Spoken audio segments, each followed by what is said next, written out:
Si vous avez atterri ici, c'est que vous êtes intéressé de près ou de loin par les métiers du test. Peut-être que vous travaillez dans la tech, peut-être que vous pensez à vous reconvertir ou peut-être que vous êtes simplement intrigué par un métier qui est peu connu du grand public, mais qui devient de plus en plus incontournable. Au sein de la tech même, on entend beaucoup de choses sur le métier d'analyste qualité. Mais quelle est la réalité de ce métier ? Les testeurs sont-ils les ennemis ou les alliés des développeurs ? Est-ce que c'est réellement un métier qui ne discrimine pas ? Combien ça gagne ? Quelles sont les possibilités d'évolution ? Dans Calisti, je tenterai de vulgariser toutes les questions liées au métier d'analyste qualité, et tout ça avec des invités incroyables. Je m'appelle Nankeda, actuellement test lead dans une entreprise du service numérique, et je vous souhaite une excellente écoute. Bonjour à tous, et j'espère que vous allez bien. Aujourd'hui, j'ai le plaisir d'échanger avec Erin Koné, du podcast Génération Déclassée. Donc, Erin a 21 ans et compte déjà à son actif 2 entreprises. Salut, comment ça va ? Ça va très bien, merci, et toi ? Nickel, ça va. Merci de me recevoir. C'est plutôt toi qui me reçois. Bon, oui, voilà, on est quand même un peu chez toi, donc tu vois, bon, on est dans mes bureaux. On est dans tes bureaux. Oui. Ouais. Ok. De rien, avec plaisir. Alors, dans ton podcast, tu t'es définie comme étant une enfant d'immigrés ayant grandi pauvre dans des quartiers aisés. Et avec Génération Déclassée, tu veux justement tordre le cou au déterminisme social. Je trouve ça top. Vraiment, je trouve ça génial. Vas-y, fonce. Fais ton truc. On a besoin de plus de personnes comme toi. Le credo de ton podcast est différent forcément du thème du mien, mais si j'ai eu envie de t'avoir dans le podcast, c'était justement pour parler d'ascension sociale. Ok.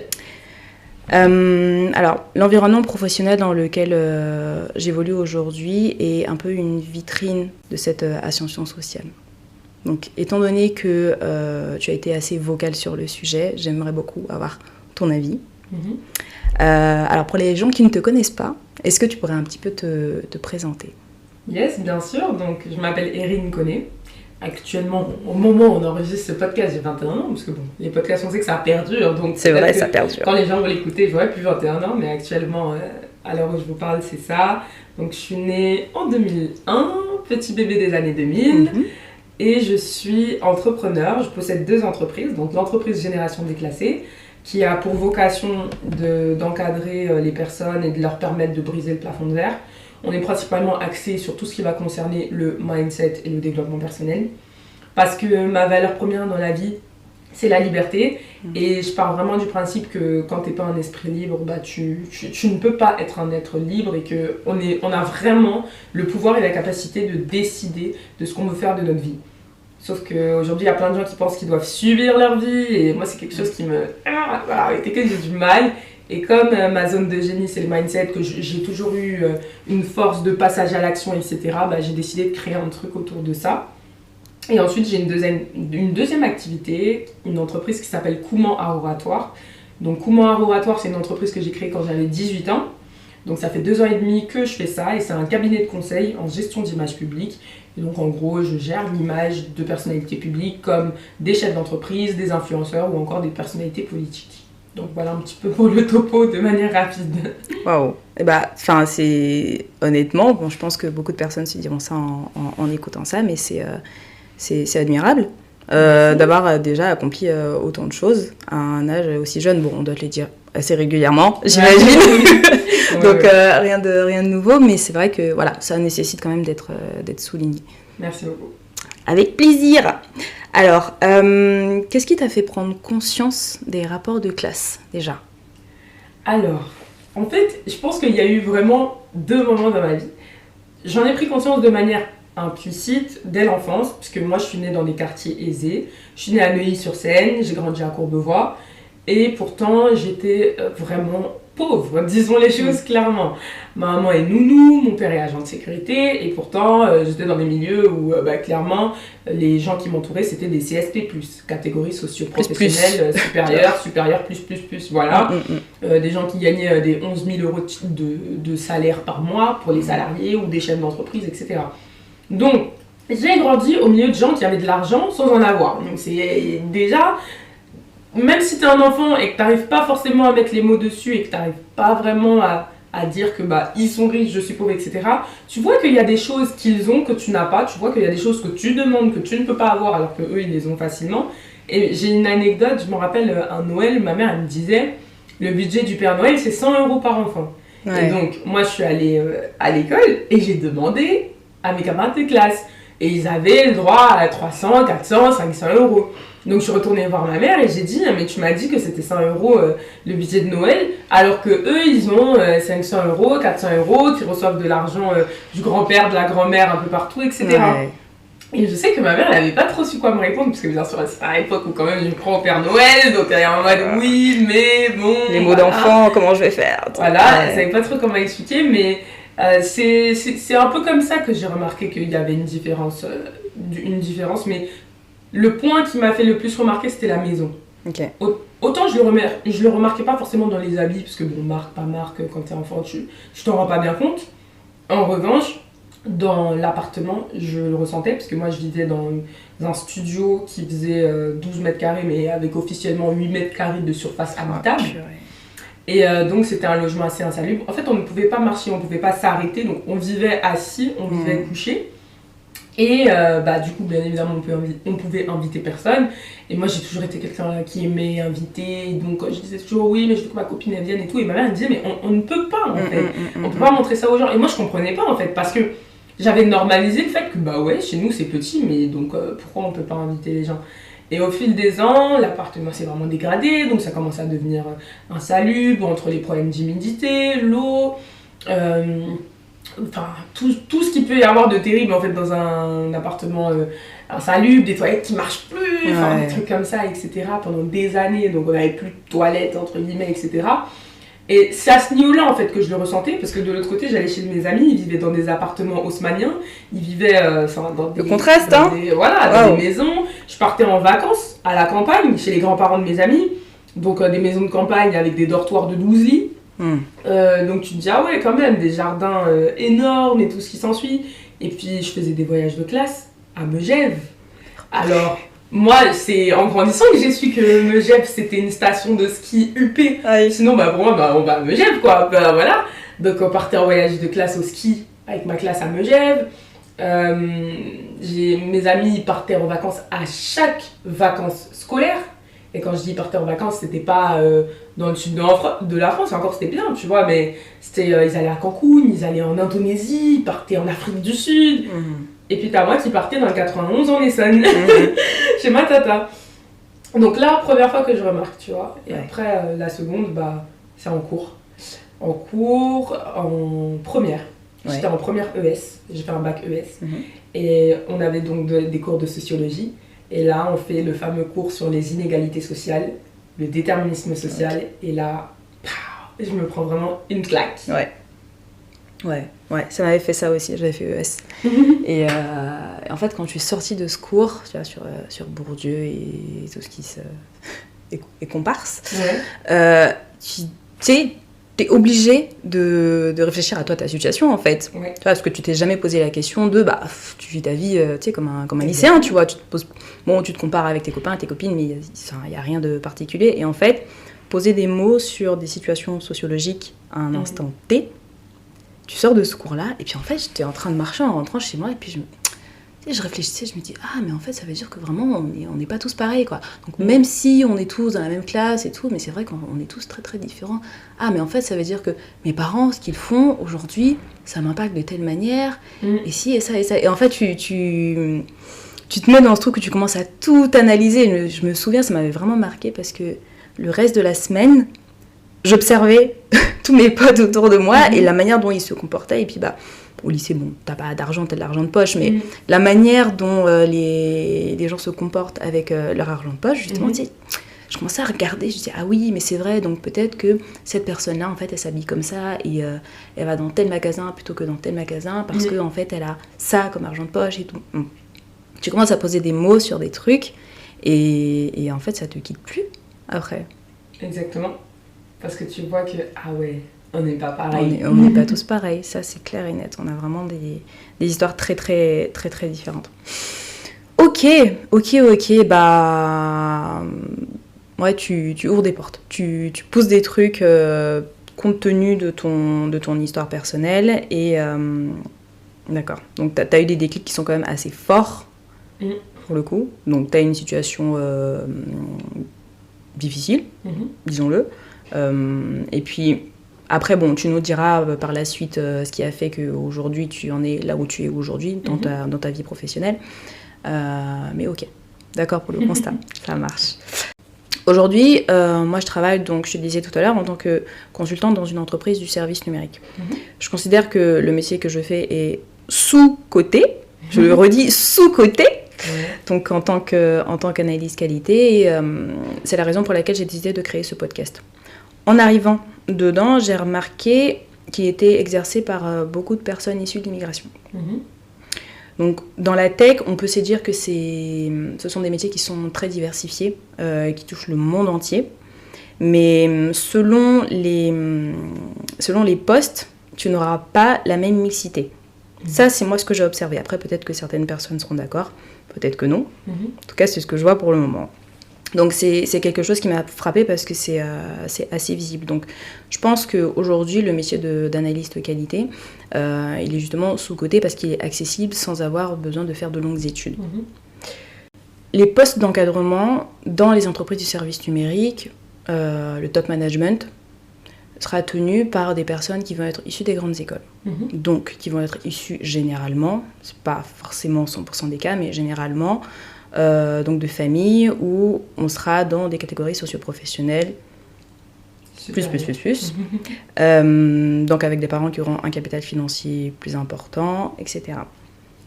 À l'inverse, pour le dire un peu vulgairement, les consultants vont être la matière première de ces entreprises de conseil.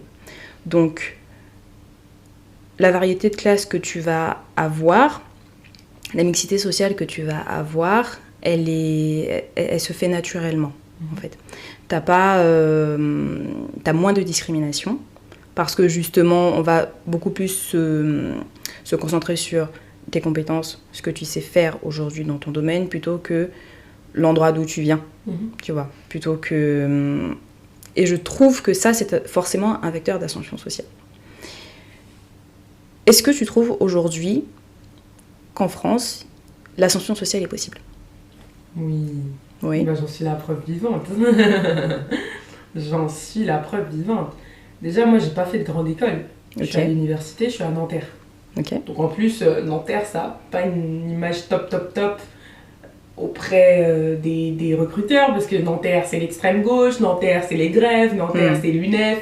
Voilà, c'est un peu l'image que les gens ont de la fac de Nanterre. Parce que c'est vrai que je ne l'ai pas dit, mais je suis encore étudiante, je suis en Master 1. Et moi, j'ai fait toutes mes années d'études supérieures à Nanterre. Et c'était un choix. J'ai voulu aller à Nanterre. Quand on a fait Parcoursup, j'ai été prise à la Sorbonne. Mais la licence qui m'intéressait, parce que je suis partie faire une double licence en humanité et sciences humaines, elle était à Nanterre. Donc moi, je suis allée là. Et en vrai, j'ai kiffé, parce que c'est à Nanterre que j'ai approfondi ma passion de l'éloquence, c'est à Nanterre que j'ai commencé à entreprendre. Enfin, Nanterre, c'est une fac importante dans ma vie. Et en 3e année, je me suis réorientée, donc je suis partie en information communication et je devais faire un stage de 6 mois en entreprise. Il faut savoir que j'ai une expérience assez étrange, bizarre, triste avec les stages, puisque n'ayant pas de réseau, étant enfant d'immigrés, les recherches de stage, et notamment du stage de 3e, ça a été très compliqué pour moi dès l'enfance. Dans les années collège, il fallait trouver un stage parce que mes amis faisaient leur stage, je sais pas, chez Le Monde, chez France Télévisions, tu vois, dans des super entreprises, médias hyper connus et tout. Et moi, j'avais pas de stage. Et donc, mon collège m'avait dit, tu vas faire ton stage avec les cantinières à la cantine, donc tu vas faire le ménage. Bon, je suis pas contre, mais tu sais, dans ta propre école, c'est un peu bizarre. Oui, t'auras les regards, t'auras les réflexions, bien sûr. Exactement. Donc, j'avais un peu un a priori en me disant, j'espère que ma recherche de stage va bien se passer, Sauf qu'après, entre-temps, j'avais quand même ouvert une entreprise. Donc, j'avais mon oratoire. Je savais que c'était quelque chose qui pesait, tu vois, sur mon CV. Parce que j'avais fait beaucoup de choses. Et il s'avère que j'ai eu un stage génialissime. Où tout le monde venait de grande école, sauf moi. Ok. Et comment t'as fait alors? Et bah, faut savoir que dans la fiche de poste, il y avait marqué qu'il fallait venir de grande école. Ah ouais. Mais moi, je m'en fiche. T'as quand même postulé. Ça, c'est à votre niveau, ça c'est à eux leur niveau. Moi, j'ai mis mon CV et j'ai été prise donc, en tant que bras droit du CEO. Ok. Donc, c'était un poste assez business. Et c'était génial. Et pourtant, ils venaient tous de Sciences Po et d'HEC. Ok. Toute l'équipe. Sans exception. Enfin, si, c'était moi l'exception. Voilà. Qui confirme la règle. Et en fait, après, j'en ai discuté avec eux. Je leur ai dit, mais vous savez, vous avez mis sur la fiche de poste qu'il fallait venir de grande école et pourtant, vous m'avez prise. Et mon patron, il m'a dit, ah ouais, on avait mis ça parce qu'il s'en rappelait plus.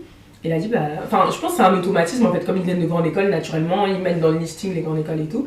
Donc, d'ailleurs, suite à ça, ils ont retiré. Donc, ça, c'est cool. Ça va offrir la possibilité à d'autres gens qui sont tout aussi talentueux de candidater, mais c'est totalement possible.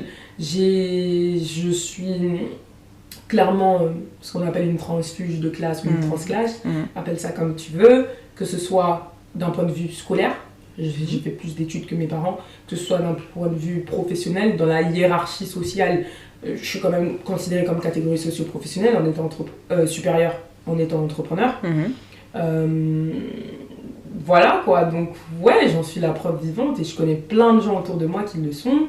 Il y a une personne, alors peut-être que vous le connaissez ou pas, qui s'appelle Pierre Amougou. Et Pierre, là, il a une page qui s'appelle, je crois, étudiant ambitieux là, sur Instagram qui a littéralement buzzé. Mais au-delà de ça, il est à l'ENS, École normale supérieure. Et c'est un enfant d'immigrés, famille monoparentale. C'est un exemple de transfuge de classe. J'ai mon ancienne assistante, la même chose. Mais en fait, la génération déclassée, ce mouvement que j'ai créé, ce sont tous des transfuges de classe. Donc j'ai énormément d'exemples de gens qui ont cassé les codes de cette société, puisque ce sont les gens qui me suivent parce qu'on se ressemble et qu'on s'entraide et on se soutient ensemble. Ok, d'accord. Tu me parles justement de casser les codes. De quel code on parle, déjà? Et casser les codes, ces codes-là, pour en réinventer d'autres? On casse les codes sociaux pour créer ses propres codes. Ok. Qu'est-ce qu'on entend par codes sociaux?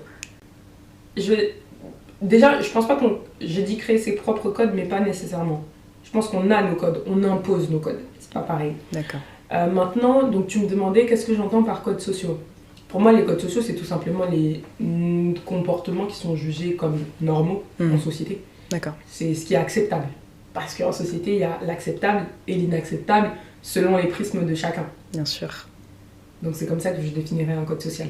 Ok, donc du coup, génération déclassée, tu vas venir effectivement briser tout ça, remettre autre chose. Et puis, ok, d'accord. Mais ces nouveaux codes sociaux justement qu'avec Génération Déclassée, tu vas venir mettre en place, est-ce qu'il y a une inspiration des codes qui sont déjà en place? Forcément, parce que en fait, il faut comprendre les codes des autres pour pouvoir rentrer dans leur système. Ça, c'est inévitable. Tu peux pas rentrer dans un système dont tu ne maîtrises pas les codes. Parce que bon, tu peux arriver comme tu veux, on va pas te faire la place. Et quand tu es un déclassé, c'est ça en fait le truc, c'est que tu jauges, tu es un caméléon. Tu joues entre tes codes et leurs codes. Et tu mélanges ces deux codes-là pour t'adapter à tous les milieux sans en oublier ton identité. Exemple, en entreprise, il y a des codes. Tu sais que tu vas devoir faire un certain nombre de choses pour pouvoir être accepté, pour pouvoir intégrer l'entreprise. Mais après, ta coiffure, tes cheveux, c'est tes codes à toi. Je veux dire, tu veux venir avec un afro, bah écoute, tu débarques avec ton afro en entreprise, celui qui n'est pas content, c'est pareil en fait. Donc c'est jauger entre, ok, je veux bien me plier à certains de vos codes, mais par contre, il y a des codes sur lesquels je ne vais pas du tout bouger. Parce que ça fait partie de mon identité, de qui je suis. Ok, je vais faire attention à mon langage, je vais bien m'exprimer. En revanche, ne me demandez pas d'effacer mon identité. Voilà, c'est un peu l'idée. Ok, d'accord. Bah écoute, en tout cas, c'est convaincant. Bon bah tant mieux alors. Est-ce que tu as, enfin en changement de sujet, est-ce que tu as été amenée à travailler avec des personnes de la tech? Non, pas, dans ta... non, pas du tout. Ok. Dans la création de tes entreprises, tu as été amené à utiliser des outils tech. Ok. Ouais. Qu'est-ce que tu attends? Alors, qu'est-ce qui t'a fait aller vers ces outils? Et en termes de qualité, justement, qu'est-ce que tu attends de ces outils? Alors, bon, moi principalement, il faut savoir que mon activité elle est principalement digitalisée. Donc naturellement, je vais me tourner vers des logiciels comme Zoom, la suite Google, la suite, comment on appelle ça, Word, etc. Donc voilà, je vais utiliser majoritairement des outils assez classiques hein, que tout le monde connaît, que tout le monde maîtrise. J'ai aussi une chaîne YouTube, j'ai le podcast, donc bon, il y a les logiciels de montage qui vont avec et tout ce qui s'ensuit. Maintenant, qu'est-ce que j'attends de ces outils-là? Qu'ils soient performants, qu'ils soient simples d'usage, qu'ils soient efficaces et que voilà, qu'ils me permettent de ne pas passer 30 ans à vouloir faire une action qui pourrait se faire beaucoup plus rapidement. Ok, donc de la fluidité en fait, tout voilà, simplement. Fluidité, rapidité, efficacité. Exactement. D'accord, ok. Autre question que j'aurais dû te poser tout à l'heure d'ailleurs. On va revenir un peu sur comment art oratoire. Donc, tu es un peu une spécialiste de l'art oratoire. Yes. Donc, tu as coaché des personnes sur la manière de s'exprimer.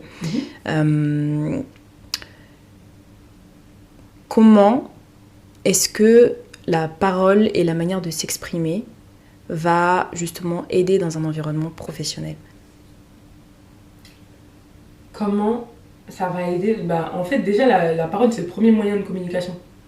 D'ailleurs, et c'est pour ça que c'est même pas logique qu'à l'école, on mette plus l'accent sur l'écrit, parce que on parle plus qu'on écrit. Donc, bon, ouais, ok, ne pas faire de faute d'orthographe, super, mais demain, quand tu vas à un entretien et tout, tu parles, en fait, tu défends par la parole. Bien sûr. Et donc, la parole, c'est trop important, ça t'aide à t'intégrer, ça t'aide à évoluer, ça t'aide à sociabiliser, à networker, ça te permet d'obtenir des contrats, d'obtenir des opportunités, des recommandations.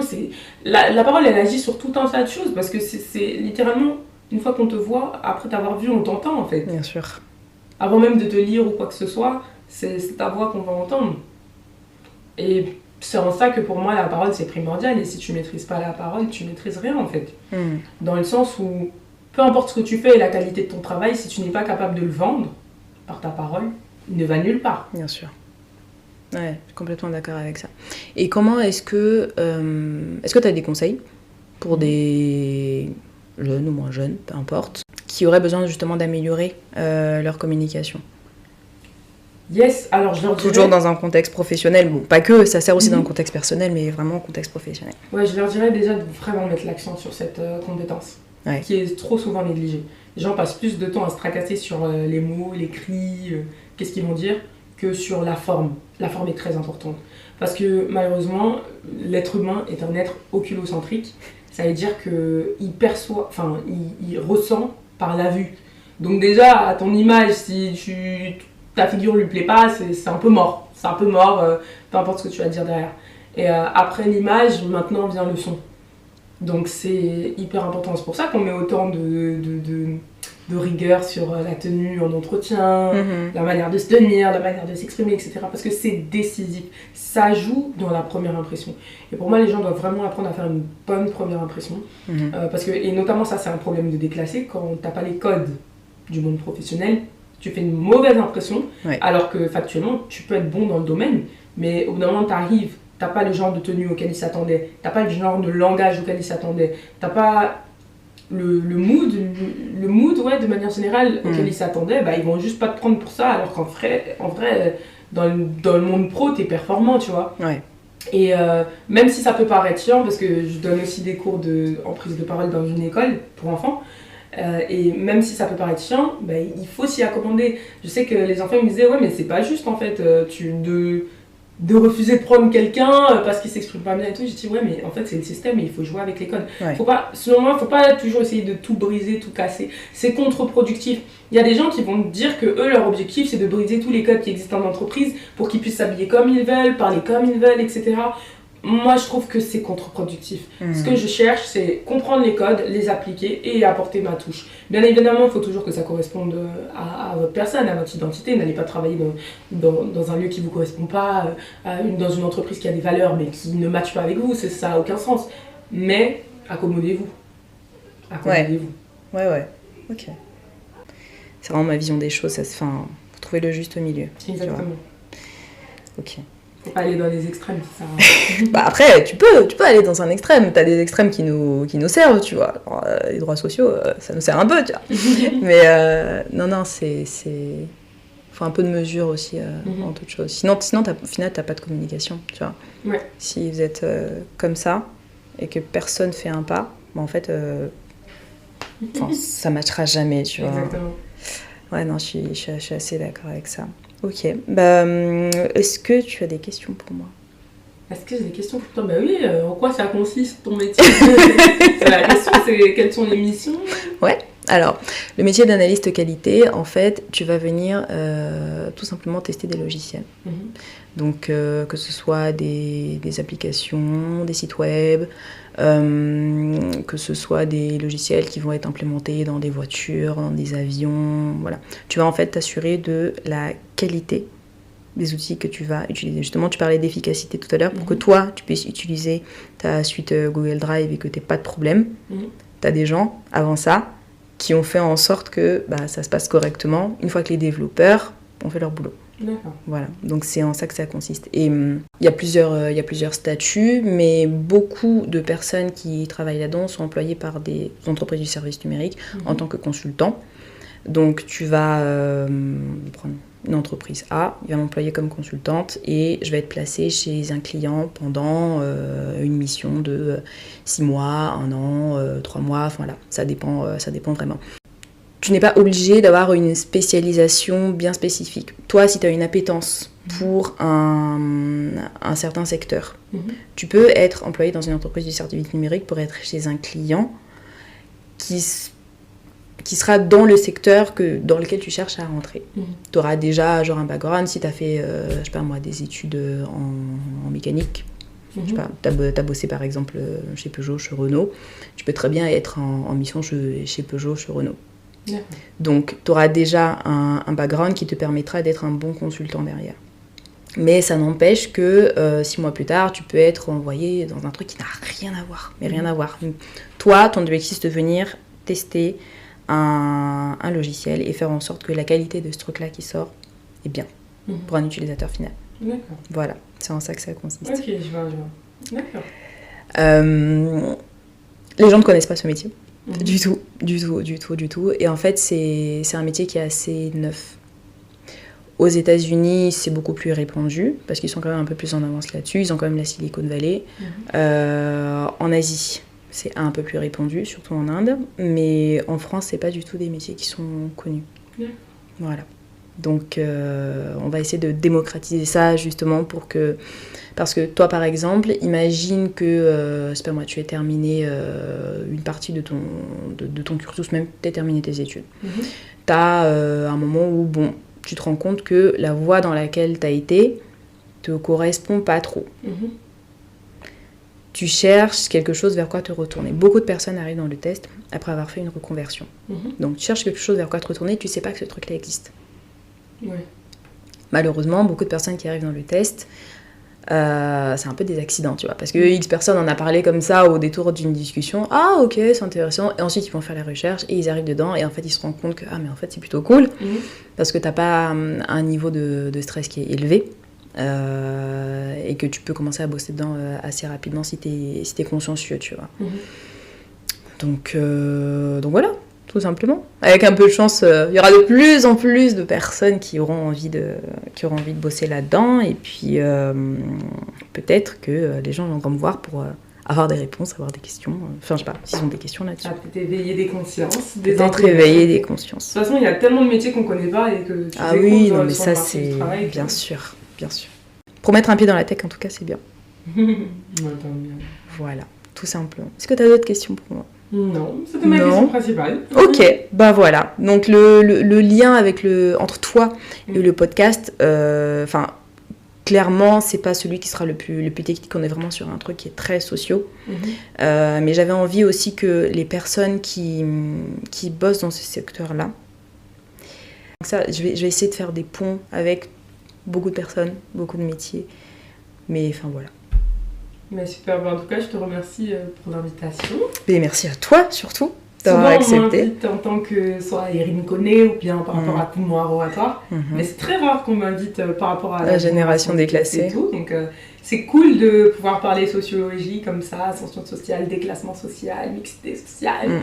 C'est des sujets que j'adore. C'est pas pour rien que j'ai créé un business autour de ça. Ouais, t'as raison. Donc voilà, et si les gens peuvent retenir qu'en fait ils sont aucunement déterminés, bah j'ai tout gagné quoi. Ouais. Bah écoute, merci beaucoup Erin. De rien. Et où est-ce qu'on peut te suivre sur tes activités, ce que tu fais, tout ça? Niveau podcast, le podcast Génération Déclassée. Voilà. Okay. Je pense que tu mettras les informations en description. Je mettrai tout. Donc voilà, tu n'hésites pas à aller écouter le podcast, il y a plein d'épisodes qui parlent de plein de sujets qui concernent le mindset, le business, la carrière ou le développement personnel. Donc voilà, moi j'aime beaucoup l'humain et l'évolution humaine, donc mes sujets ils vont tourner autour de ces thèmes-là. Et puis après, on peut me retrouver sur Instagram, @kone.erin, mon nom.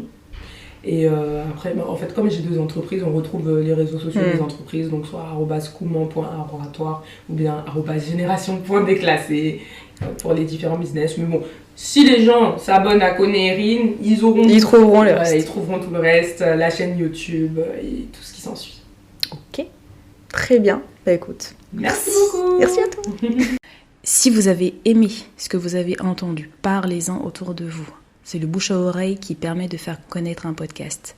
C'est un métier qui mérite d'avoir plus de visibilité, selon moi, et vous pouvez m'aider justement à le faire connaître. N'oubliez pas de vous abonner au podcast et laissez-moi une petite note sur Apple Podcast, 5 sur 5 de préférence. Et puis, on se retrouve la semaine prochaine et d'ici là, portez-vous bien.